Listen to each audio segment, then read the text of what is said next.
Pero enseguida retornamos con Ivette Mejía. Ella es licenciada en filosofía y el tema a tratar será la educación en Warisata.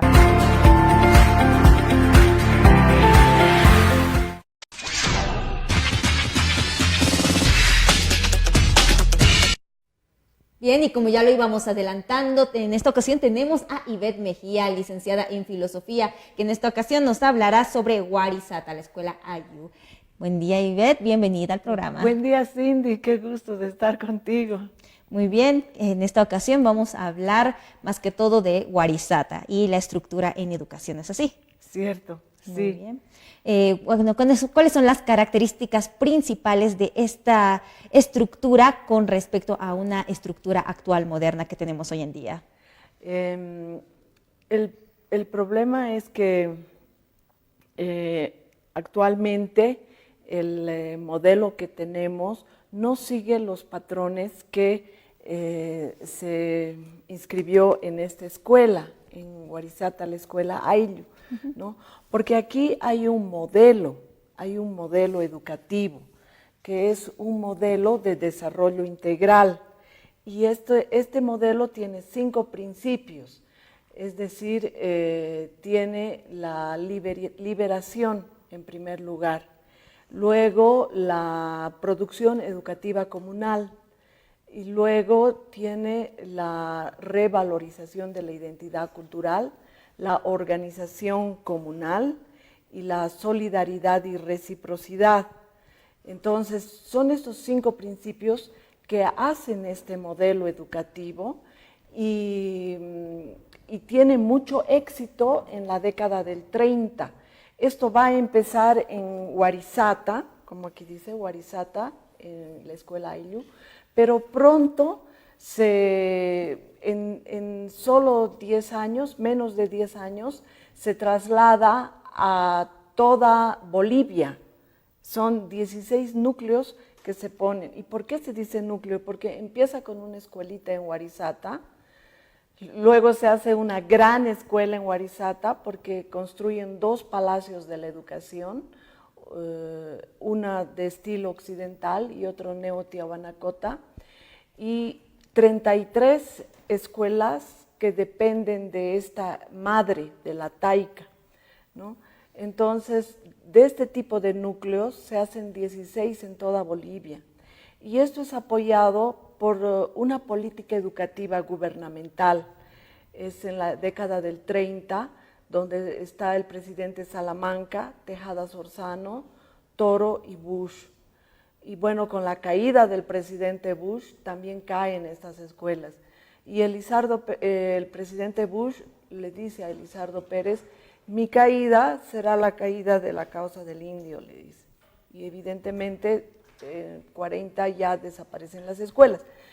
Con el 52 se pensó que iban a poner este mismo modelo educativo, que iban a recuperar las escuelas, pero no, nunca más pudieron poner este modelo educativo, porque es un modelo muy complejo,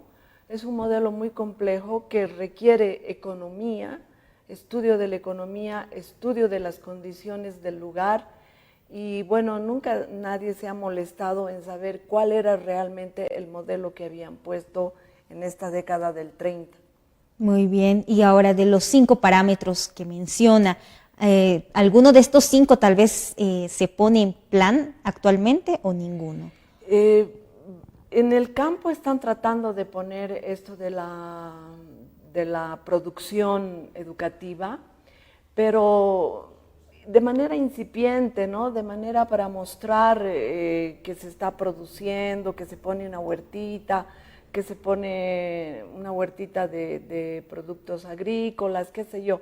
Pero no hay que olvidar que estos, cuando se producía, era para autosostener la escuela, porque atender el internado de mujeres, atender el internado de varones, de niños, qué sé yo, y 400 comunarios que diariamente trabajaban en las construcciones.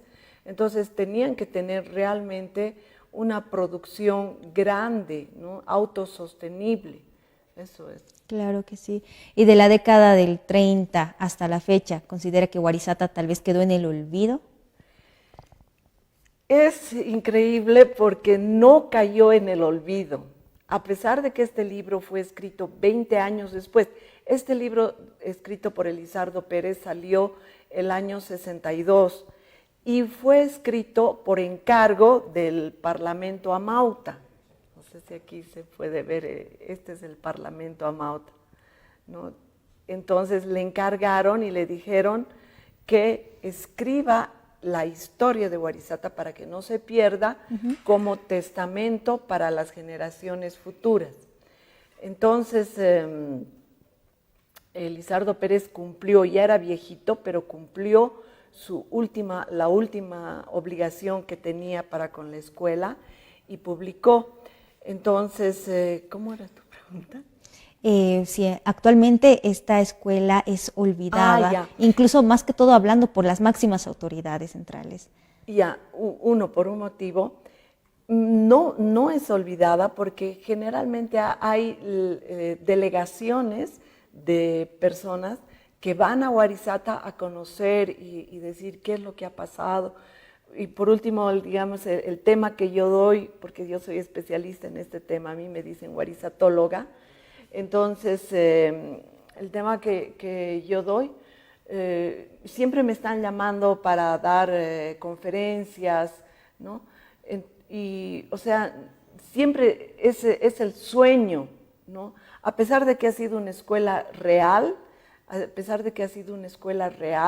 que ha sucedido realmente, que imagínense el diámetro que ha abarcado, porque incluso ha ido a Latinoamérica, hay delegaciones de estudiantes que no se olvidan. El gobierno también, por instancias del Parlamento Amauta actual de Warisata y por la campaña boliviana por el derecho a la educación, han restaurado los edificios. Eso es lo interesante. Entonces, también han hecho un museo allá, ¿no? Entonces, eso es lo lindo, que más personas se están interesando en investigar qué ha pasado en esa época. Así es. Sí. Y este modelo, esta estructura de educación, ¿considera que es más favoreciente para el área rural o también puede ser aplicado y sería beneficioso para, obviamente, la ciudad? Sí, evidentemente, Elizardo Pérez era tan visionario, ¿no? De hecho, he escrito una biografía de Elizardo Pérez que dice visionario de la educación. Entonces, era tan visionario que él, después de su gira por Oriente, después de que había ido a fundar núcleos educativos en el Oriente, entonces él regresa y dice la educación tiene que cambiar también en el área urbana. Y el ministro de Educación le dice, presente su proyecto al Congreso de Educación para cambiar esta educación. Entonces él presenta, pero pierde, porque solo le apoya el departamento del Beni, que había observado que con Casarabe había realmente cambiado la educación, ¿no? Entonces, es que los maestros no apoyaron esta educación, porque poner el taller les horrorizaba, poner un taller, producir, nada, les convenía mejor la educación pasiva de ir a calentar el asiento, la educación bancaria, como dicen, porque es la educación de calentar el banco, ¿no? Claro que sí. Entonces, no ha cambiado, pero evidentemente sí este modelo que aplicando sus principios sí se puede aplicar al área urbana. De hecho, donde se instalaba esta educación, ¿no? Aquí tenemos el libro de Gesta y Fotografía de Carlos Salazar. Es un libro de lujo que muestra cómo este modelo se había aplicado, ¿no? Productivamente, talleres, todo eso. Entonces, sí se puede aplicar al área urbana. ¿Cuáles serían los beneficios que traería para, en este caso, a los estudiantes? Pues que salen con una educación integral, no solamente una educación teórica, sino que se comunican con la construcción, con las prácticas agropecuarias, con los talleres, ¿no? Entonces, con el arte, con el deporte. Así es. Es una educación completa, con la investigación, con la tecnología, con la técnica, entonces con la economía, la política. O sea, es toda una educación tan íntegra que realmente países del extranjero han copiado este modelo, pero aquí las han destruido. Más o menos, ¿de qué países estamos hablando? Porque esta propuesta de Warisata, la escuela Ayllu, se llevó a un congreso, al primer congreso indigenista latinoamericana de México, que se realizó en Pátzcuaro. Y la propuesta que lleva Bolivia, y de hecho el congreso tenía que realizarse en Warisata, pero como ya había caído el presidente Bush, entonces lo llevan a cabo en México.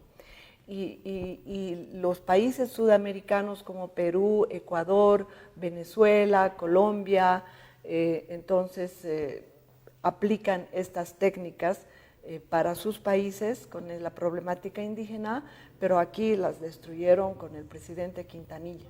Ok, y bueno, con este tema es momento de cerrar la entrevista, pero también es importante conocer para historia lo que fue Warisata y su estructura de educación. Y como ya lo mencionabas, es una educación integral. Y de esta manera queremos agradecerte nuevamente, Ivette. Muchas gracias. Esperamos tenerte para una próxima oportunidad y también seguir tratando este tema. Muchas gracias, Cindy, y a tu programa Agenda Urbana. Muy Muchísimas bien. gracias. Y es momento de hacer una breve pausa, pero